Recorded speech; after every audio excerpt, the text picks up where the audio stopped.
right, 64B, Rhapsody. I know it's been a long time coming with this video, but it's now here, and you'll see the simplicity of it. You've only got 2 lines on here, and you can use them at your will. You don't have to follow, because it's a rhapsody and it goes everywhere that you want it to go, because of the continuous line down the centre. And I'm going to point out the 2 reference points on this ruler.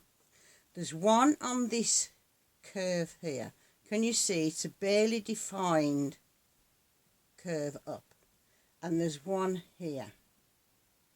Those are the reference points of where I stitch back to when I've done the curl, and I stitch back and come back up. Those are my 2 reference points. Let's have a go, shall we? Right, Rhapsody. We're going to start. You can start actually anywhere you want, but I start at the bottom here. Stitch your first curl and come down the stem, and then back up to your second curl. Rearrange your hands as you're going along so that you're in total control. Bring it back to the centre, to that reference point that I pointed out, which is there, and then continue your line over. Bring her round to do your 3rd curl. Back to the centre, to that reference point, which is there, and come out and do your 4th curl. Back to that reference point. Every curl goes back to that reference point. That's what makes it nice and smooth and clean looking when you actually take the ruler away. Needle down in the fabric, slide the ruler around, and that's where this line comes in now. We can either close her down quietly like that and stitch that curl, which will kiss there. We can open her out so that she does a larger curve round, or we'll do what I'm doing here and just bring her round gently, midway, and do just the last 2 curls. Bring her round. There are so many ways to play with this ruler. It would be impossible, to the reference point and back out, it would be impossible for me to show you everything that this ruler does in a video. Back to the centre, to that reference point. Bring the ruler round. Now then, I'm going to give it a little bit of a different look.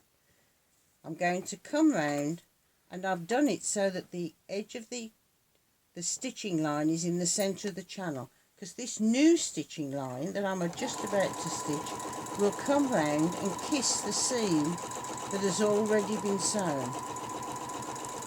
Bring it round and back to the reference point.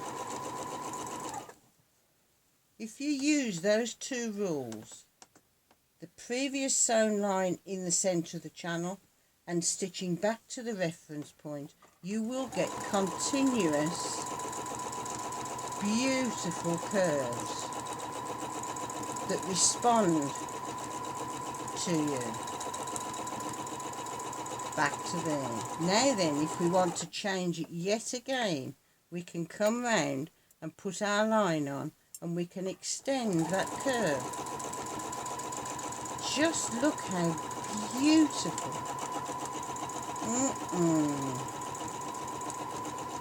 Bring her round to the reference point and back.